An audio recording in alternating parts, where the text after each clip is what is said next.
It's time to go beyond plus ultra for Boku no Hero Academia. It's minus art, Lou. I don't know what you're talking about. Yes, minus art, Lou. Clearly, it's minus art, Lou. Because now we get to know villains' backstories. Like we didn't see that a couple seasons ago. Right. Hey, just in case you forget, here's Shiggy's backstory. Yeah, I guess it's Deku's turn to learn. Mm-hmm. I feel like, I don't know, I feel like leaving it a secret for the audience until this moment would have been a better choice almost for like the shoe to really drop. Mm. And just like hint at it. Hint at it, maybe little tiny like excerpts that might have sent us down different pathways of like how it went down, you know? Um, Little snippets. should we have made Shiguraki an unreliable narrator? I mean, that's the other part that I'm very curious about because that is what I'm hoping is the case here, right? Oh. Remember when I said that I feel like this was orchestrated from the start? Making Oh. Toma into this situation was something that All for One had started before he was even aware of it. Whether that includes implanting him with decay to begin with or not, I don't know. So, you're saying, Tenko? Is that Shiggy's real name? I think so. I think that was it. So Tenko might have had a different quirk that All for One took away from him and gave him decay instead. Or just gave him a whole new quirk in general. Without, he might have been quirkless as well. Who knows? Oh. Huh. Like, as far as we're aware, his dad had no quirk, and neither did his parents, or his mom either. Hmm. And his sister didn't have one, or at least hadn't developed one at that point. I mean, that's not to say that he couldn't have had one, even though all the rest of them didn't. But you know, it's one Huh. of those things where I'm like sitting here thinking it seems too perfect of a setup. Like, and it would not shock me, especially considering it's a user of One for All, that he would not have tracked them down. He's done that to others. What would stop him from doing it this time? Hmm. And rather than just annihilating them, he did something way more fucked up. It seems way too convenient that Shiggy just stumbles upon fucking All for One out there in the street after everything goes down with his family. Way too convenient that all of a sudden he's just there. Indeed.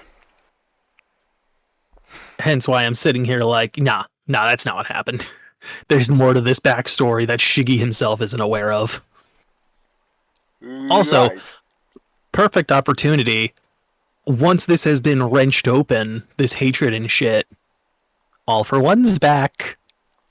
That little iron will of his is not going to sit well once the emotional dam breaks. Now, are you predicting this, or do you know that will happen because of I your... don't know that. I don't know any of this. This is not something I am aware of. This is Okay. me predicting. Okay, because that does sound pretty damn close to what might happen, because, like, you do Well, predict things. think about it. Think about it, right? We heard from All for One when his vestige that's inside of Shiggy tried to take over. It was Shiggy's like overwhelming hatred and iron will due to that hatred that was able to keep him in check and finally like overridden, essentially. If Shiggy becomes emotionally unstable at this point, All for One's going to come back.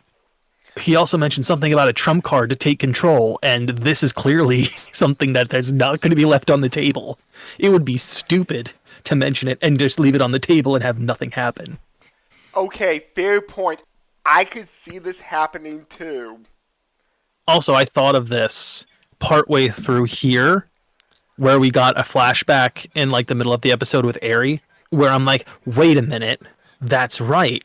We haven't seen Aizawa, Present Mike, and Teleporty Dude. I'm blanking on his name. Korigiri. Yes, we haven't seen them. They were MIA as far as everyone else was concerned. No one knows where they are. When are they going to come back? And I'm like, oh, cool, preview. They're coming back next episode. Okay. Oh, okay. Okay. Like, I had forgotten them literally until we had that thing of like, oh yeah, Aizawa was a character who's missing right now. Oh. Anyway. Yes, on to today's episode rather than next week's. So yeah, what do we got here? We have Fighto. Deku using Black Whip to move his body. Yep, using Black Whip. We find out at one point that he has left tendrils under the ground after he got blasted towards Mount Fuji. And what is Black Chain? Is Black Whip mixed with what? I don't think it's Black Whip mixed with anything. I think he's using Black Whip to make a chain out of it. I think that's the only difference. He's strengthening it by, like, intertwining it with itself. Oh, okay. But yeah, he ends up shooting in the second user, whatever his name is. I'm completely losing names today. Kudo gets shot in, breaks open part of it, and at that point Shiggy realizes, like, he shouldn't get hit by it, ends up getting hit by it. I think we missed the part where they restate that to transfer one for all, Deku needs to give Shiggy his DNA, and he says, oh, I'll just put some blood in him. I'll slip my blood in his body. And the weird part... Okay, sorry, the go weird ahead. part to me is that, like, they mentioned last episode about how they were going to do it one by one, but clearly at a point later, they're, like, shooting everyone at the same time. N is confused that Deku is still using smokescreen. And when he finds out Deku's plan to confuse Shiguraki with the smokescreen so he could transfer Kudo in, and is very moved. He's like, wow, smokescreen is actually useful in this scenario.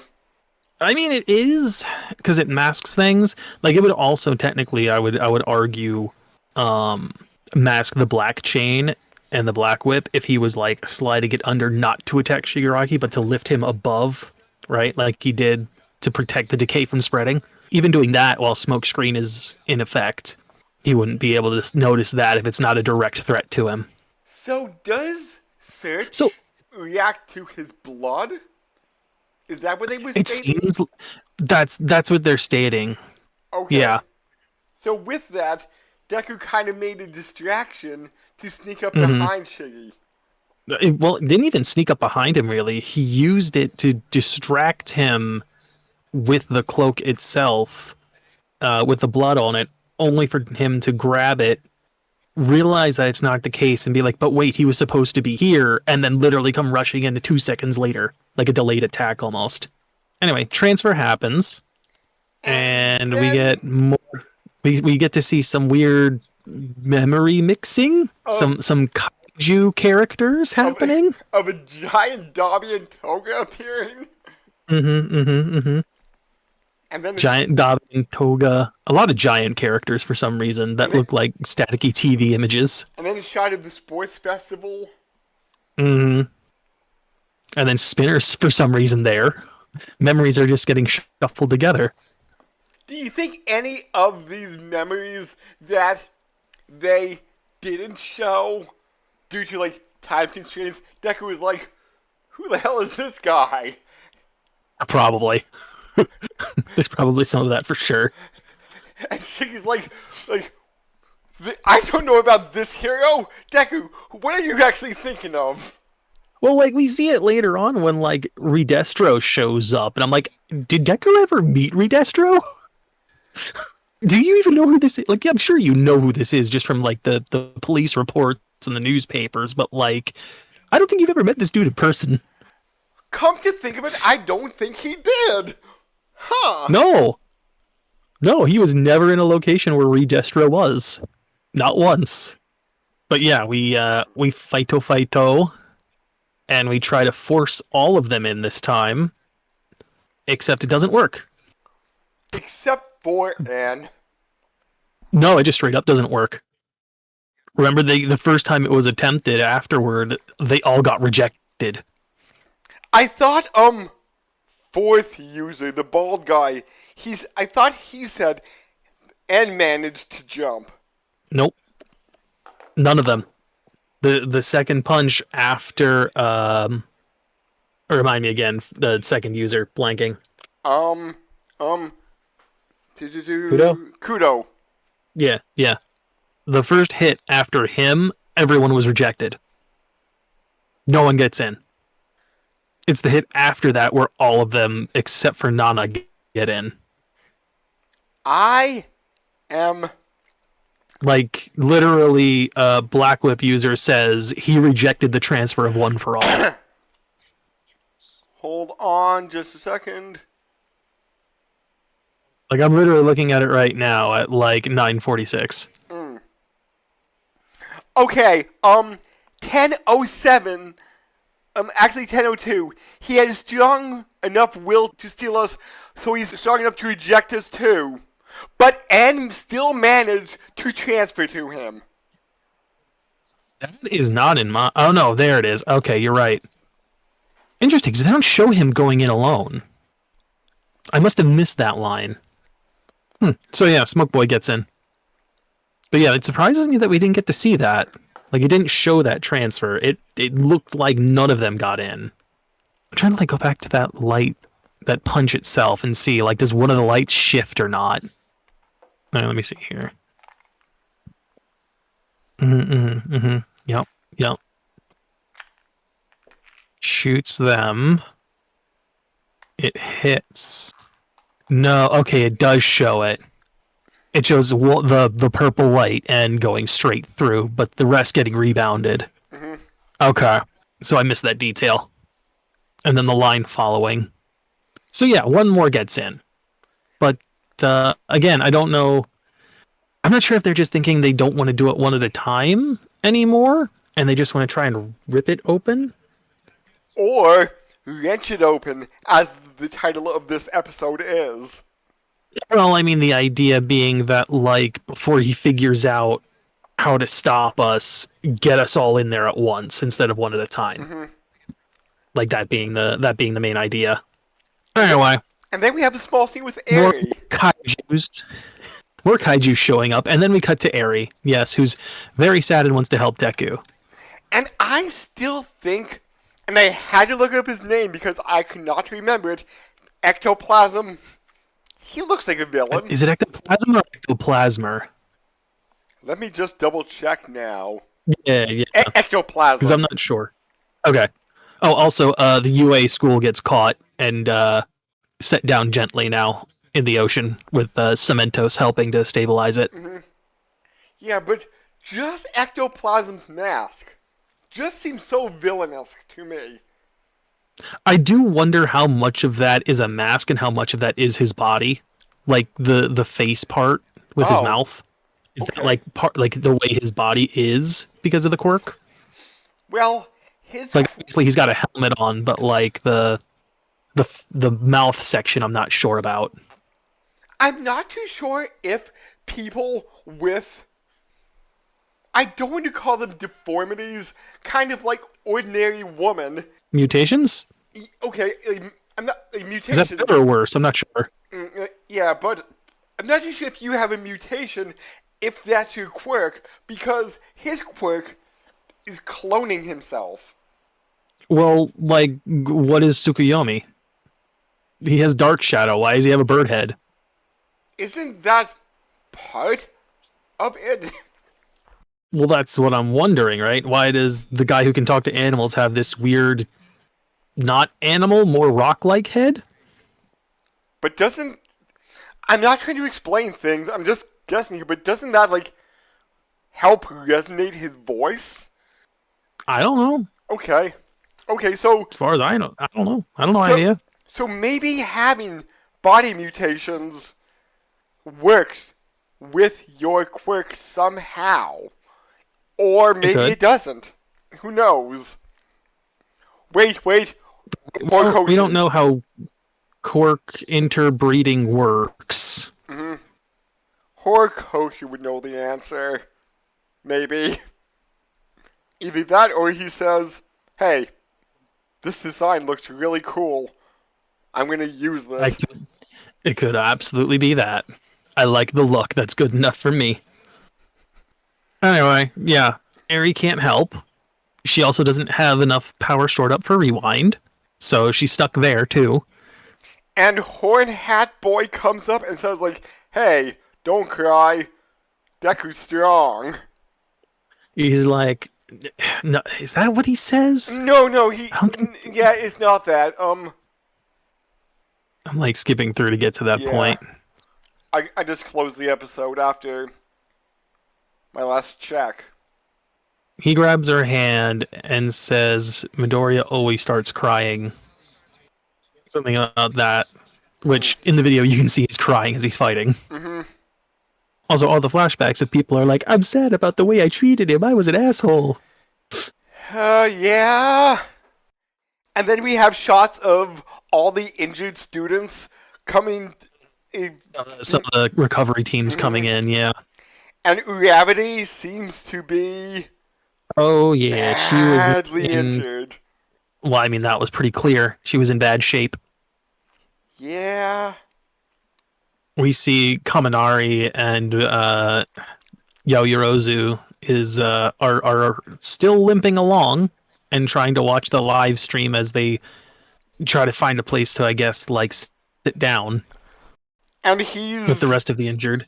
He's doubtful. Yes, he doesn't believe in Deku like he did with All Might. Is that wrong of me to think that?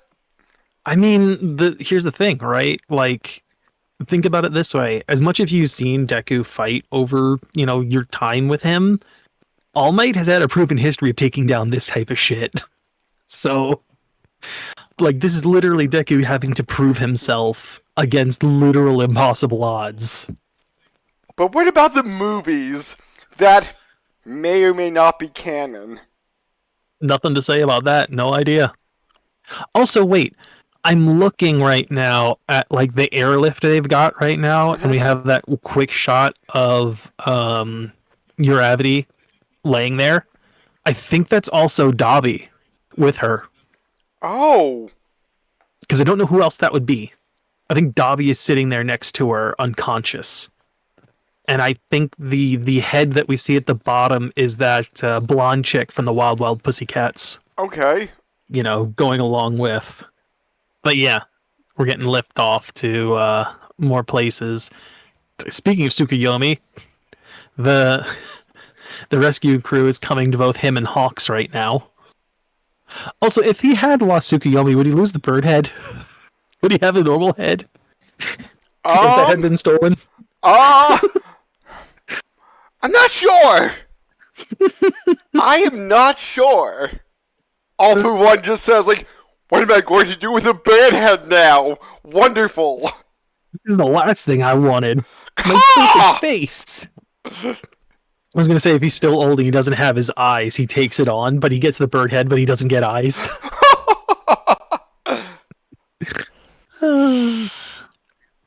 Anyway, we cut to, like, a bunch of other ones saying, like, why we like Deku and why we, have to believe in him and why he's, like, a good person and blah, blah, blah. More Deku hype. And then finally we get the next punch, which, as I mentioned before, everyone except for Nana gets in, which feels appropriate. Given the blood relation. So is did Black Whip get transferred? All of them. So, do I get one left? Do I get points? Because last week I was saying that Nana might be the last one to get transferred due to symbology of... I think I said... I forget how I phrased it, but due to the fact that, like, she was his grandmother or something like that. Like, that... I disagreed with you on that. I think the only thing I mentioned was that they said, like, Black Whip, and this was before they decided to transfer everyone. This is when they were talking about the last one. Like, doing it one by one. When I The only thing I mentioned was that Black Whip would be the lifeline. right, and Also, this is going to be real interesting yeah, because if things go the way I think they're going to go, all Deku has now is float. mm-hmm. If he needs to fight All for One having taken over Shiguraki's body, I want to Oh, know how this is going to work. yeah, yeah, but I thought they would be transferred over like the next 3 or 4 episodes, not just Yeah, because the plan was initially one by one, and then uh-huh. they just completely threw that to the wayside. So I guess I'm half wrong, even though Nana will be the last one to be transferred. The fact that they were all going in at once and she was rejected. Okay, I will not take the victory on this quasi prediction. Quasi prediction, he says. Yes, quasi prediction.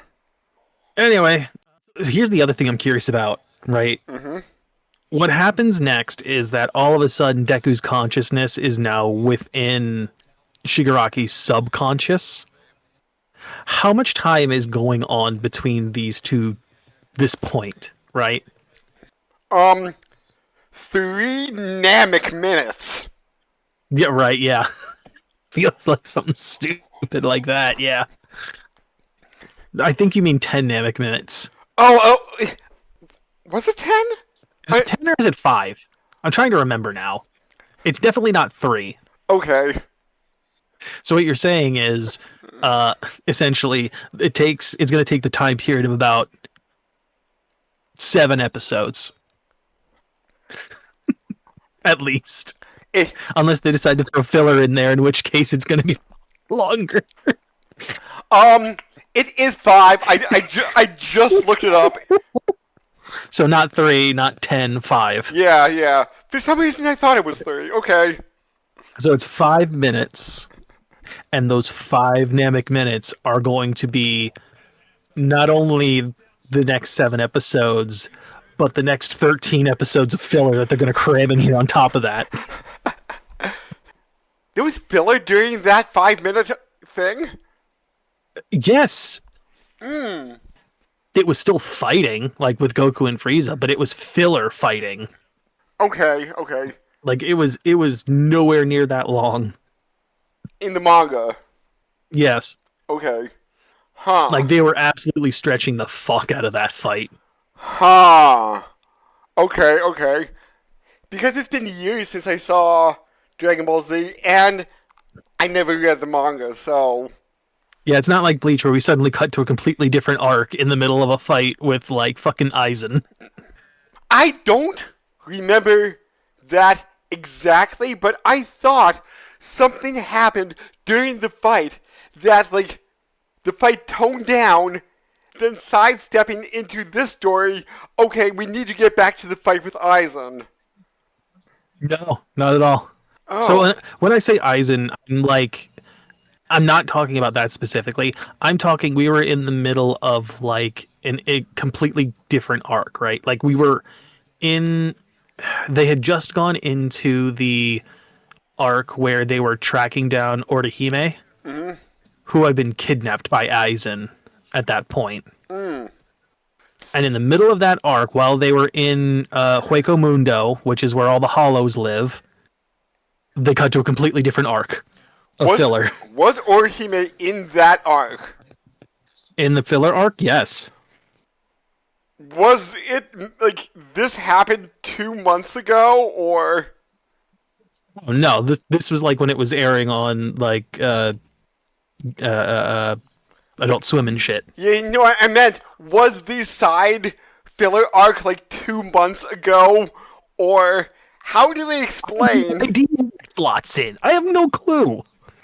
Oh, because I think I stopped watching at that point due to the fact it got shifted to a later time slot. I have no clue because like Ichigo has the mask powers, but that's supposed to happen at the start of the Rescue Orihime arc. after she's been taken, if I remember correctly. Uh, So I don't know. It would have to happen after that, but if that was the case, then there'd be a whole other thing going on uh, because the end of that results in other shit happening. I need to watch Bleach again. I kind of liked it. It's not a bad show. It's really not. I should really watch the final arc. Actually, I wonder if they... I don't remember if they did the Fullbring arc before they shut down the anime. I don't recall. And Rukia is still best girl.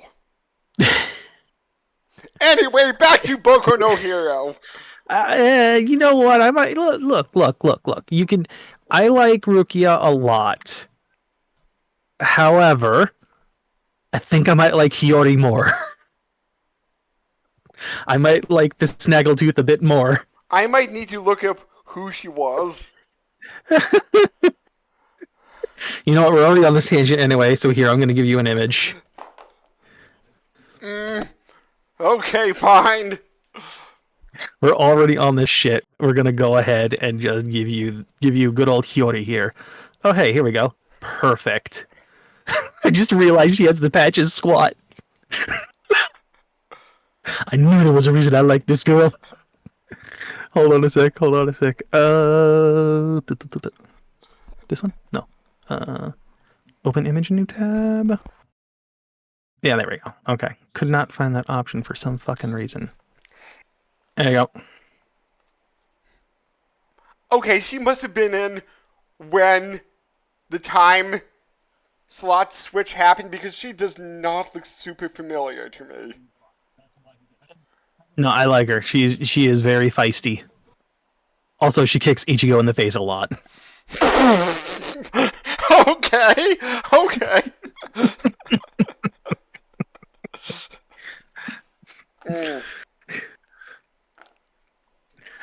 All right. Anyway, getting back on track. Yes. We are now in subconscious memory zone, which is the deepest point of Shiguraki, and it is just his home, the point where everything happened. And somehow, some manifestation of Stain, Redestro, and Overhaul attacks Deku? Yeah, some weird thing. Apparently, well, first we see like an evil Deku looking thing, something that's supposed to be like the way Shiguraki sees him talking to current Deku, who is now dressed like he's going to school. And a truck manages to almost hit Deku? Apparently, a truck and a road exist now, which did not exist when he first got there. I think it was just the house. So is this some kind of like Freddy Krueger, Kamen Rider Z's manifestation of like anything in your dreams can hurt you? And it kind of feels like it because like it's your consciousness. I'm assuming that if he would quote unquote die in here, he'll get thrown back into his own body at this point, would be my thought. Okay, but he wouldn't actually die. I don't think so, but who knows? Dream logic is weird in this case. But yeah, we get to see a weird fucking Lovecraftian abomination of Stain and all of the prior villains he's faced, except for whatever reason, Redestro is also here. Somehow here. Like, who knows? Why this is one of the characters that was chosen for this scene. It has because it's no real, like... It's Shiguraki's consciousness too? You can say that, but at the same time, Stain, as far as I'm aware, for Shiggy, didn't have much of an impact. He literally just used him as a vehicle, or at least his ideology as a vehicle to get what he wanted. But then he didn't again, give a shit about anything Stain-wise. But then again, like, parts of Deku's subconscious is bleeding and mixing with Shiguraki? Kinda, yeah.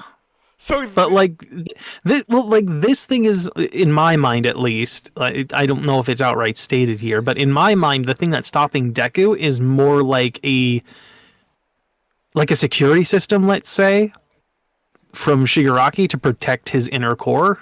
Okay. So why would Stain be part of that at all?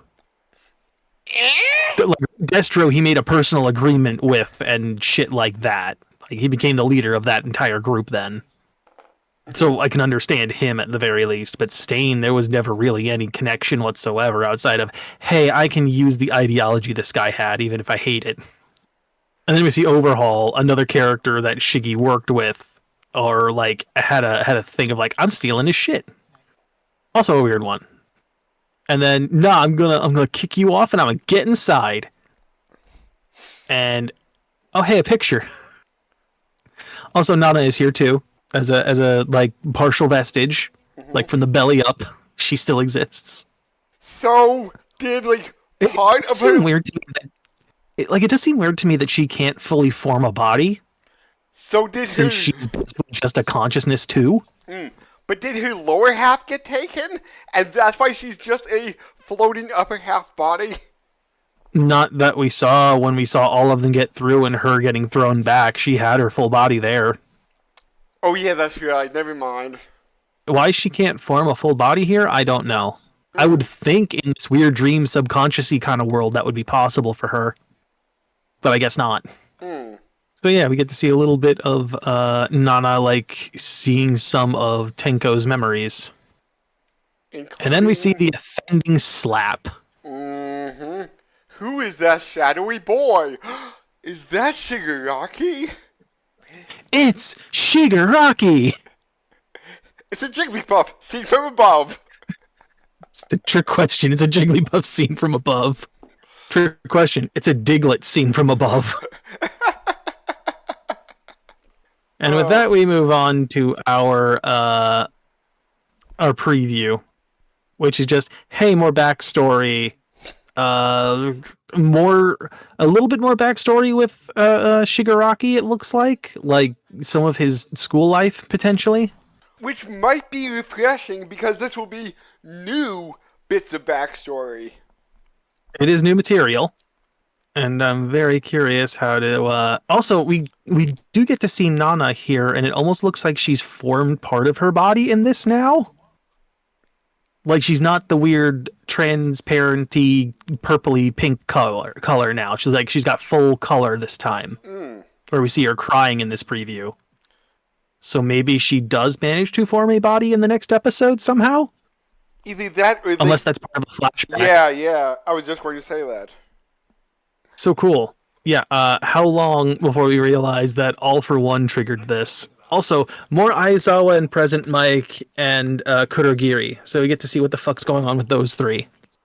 It would be interesting if somehow Kurogiri would be a hero for just a fraction of a second, because I forget his actual name, but President Mike was saying how he may still be in there fighting against the Kurogiri side of him, and if he wins for a fraction of a second to use Warp Gate to bring in a bunch of heroes at the very end of the fight to finally bring down All for One. Well, I feel like we did see a little bit of that happening the last time we saw them struggling with Kurogiri. Like there was an inner mental struggle going on between saving him and going to Tomura and trying to resist that urge at the very least. Yeah. So there was definitely something going on. Whether or not that breaks through at some point, who knows? I'm assuming it's going to, because it's the only way anyone's going to get close to Deku to give him any aid. Hey, so if you like this video, please give it a like. We would greatly appreciate it. Give it a comment. Give it a subscribe. If you like random tangents, may I recommend Random Musings with the Brandons, where the two of us just go off on random tangents about random topics. Food, there Pokemon. is supposed to be a topic to these things, but who knows how long we stay on it. Yes. Yeah, Brandons discuss anime should be back at some point because now that I'm editing these, I'm just like, okay, the sound isn't as unmanageable as I initially thought. So maybe I'll get back into editing the like 8, 9 episodes that are still in production. Uh, Uh-huh. Yeah, yeah. So, yeah. Until next week, I guess that's it from us. We'll catch you later. This next time, same Brandon time, same Brandon place. YouTube.